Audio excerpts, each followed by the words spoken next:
Hi there! Welcome to Isabel Explains. In this video, I will talk about why wearing a mask and even washing your hands may not help you prevent the spread of COVID-19 this holiday season. What? Is like the CDC wrong? Well, we'll find out. Now, before you go crazy and start throwing hateful comments on my video, watch this video until the end because I will show you why I say this and what has worked for me so far in staying COVID-free in 2020. Even when I live in a one-bedroom apartment with my husband who had COVID back in May. Ready? Let's go!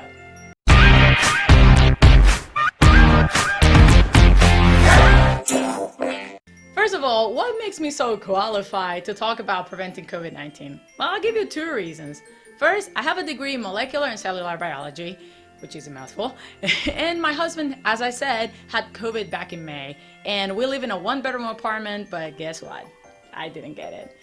Am I lucky? Well, maybe, but also educated. And that's what this video is all about. I'm not going to tell you that masks don't work. I mean, I made my husband wear a mask all around the apartment.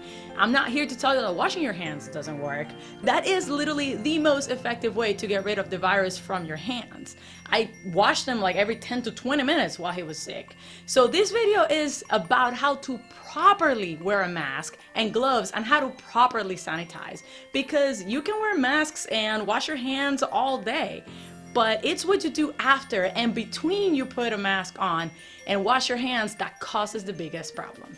Now, besides the obvious social distancing and staying at home as much as you can, I'll tell you 5 tips that have worked for me, and you're welcome to share in the comments what has worked for you if you've never been infected, especially if you have kids or pets, because I don't have either, but I still think you could benefit from my 5 tips. So here we go. Number 1, sanitize your phone. We often don't think about this, but our phones are in our hands most of the time. We take it everywhere, we put it everywhere, and then we bring it to our face when we get a phone call. Or even worse, we text people while we're eating a burrito. See the problem there? So even if you wash your hands before your meal, if you touch your phone before touching your food, you just put in your mouth all the germs your phone happened to pick up along the way. So sanitize your phone as much as you sanitize your hands. Get a plastic cover if you're afraid that you're going to ruin it. Now, mine is water resistant, so I just spray it with an alcohol solution that I made at home and just let it air dry. Number 2, exercise.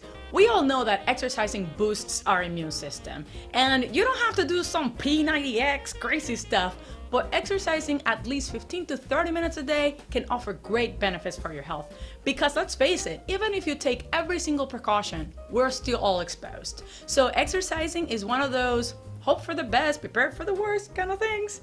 Plus, exercising increases your level of serotonin in your brain, which boosts your mood and overall sense of well-being.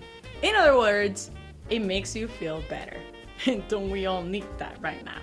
Some things we have done are playing tennis and watching workout videos, which there are thousands of those on YouTube. Number 3, take supplements if you're going to be around people.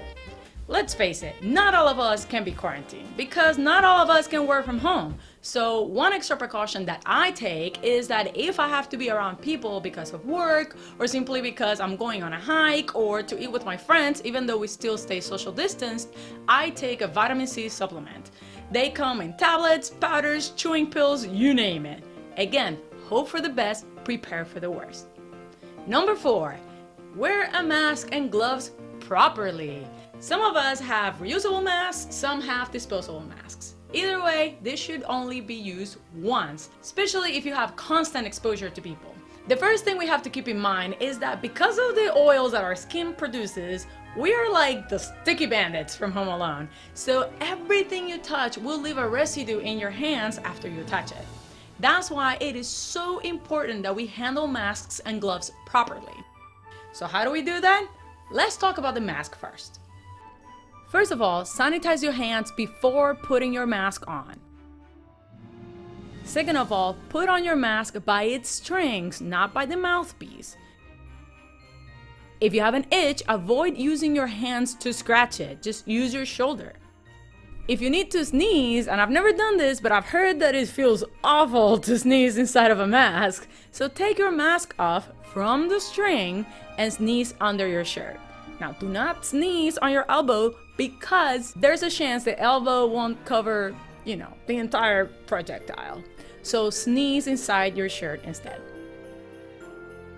Now, let's talk about gloves. I personally don't use gloves, but that's because I'm hyper aware of what I touch and I carry hand sanitizer everywhere. But if you're going to wear gloves because it makes you feel safer or because you're going to put your hands on your face if you don't wear them, that is completely fine. Just keep in mind that the gloves do not kill the virus, nor they prevent the virus from sticking to your hands. They simply create a physical barrier between your hands and the external world. So how do you use them properly? First of all, wash your hands before putting them on. Also, they are one-time use only as well. If you reuse gloves, there is no point in wearing them at all. Trust me. So how do you put them on? If possible, remove any rings, especially those that might tear the glove. Plus, no one is gonna be able to see them anyway, so don't worry about that. Then you open the glove and put it on. While you have your gloves on, refrain from using your phone. Don't touch your face and don't do this. Pretty sure I don't have to explain why that is wrong. The most important part though is taking them off. Now this is incorrect. You literally just contaminated the inside of the glove with everything you prevented your hand from touching in the first place. So you pull the glove from the middle, you open your hand and pull the glove from the middle. Then don't do the same thing on the other hand, because now we have a hopefully uninfected hand that is just going to get infected if it touches the other glove. So what do? You stick your finger inside the other glove and pull so that the other glove stays inside, and once it's removed, it's inside out with all of them germs packed in there very nice and neatly. And please throw them in a trash can, do not throw them on the ground. Now, as an extra precaution, I would still wash my hands or sanitize them, just in case. You can never be too safe. Number 5, take care of your mental health. Speak to someone, have Zoom meetings with your friends and family. That's the part I miss the most since the quarantine started, honestly. But the better you feel up here, the easier it's going to be to make conscious choices and to discern between fact and fiction. So go outside, breathe real oxygen from trees, get some vitamin D, go on a hike and keep a mask with you. Put it on if someone gets too close or if you need to use the bathroom, and get educated. I cannot address this one enough. The best weapon against fear is knowledge. So stay away from the news, and as crazy as it sounds, grab a biology book and read about viruses. There are also 1,000 other YouTube videos that talk about how viruses behave, especially COVID, and many other videos on proper sanitation techniques. So take advantage of that. Now listen, I'm not here to be the moral of the COVID police and tell you what you should and shouldn't do. Who's to say that I'm not gonna test positive at some point after I've posted this video? I don't know. I'm just here to share what has worked for me so far. Have I taken every single precaution every single time? Of course not. I'm human and I slip, but I try to make a conscious effort to stop the spread and to make sure that I don't get infected.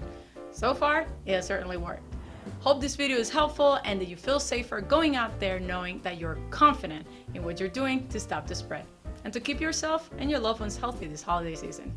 Happy holidays and Merry Christmas. I'll see you next year.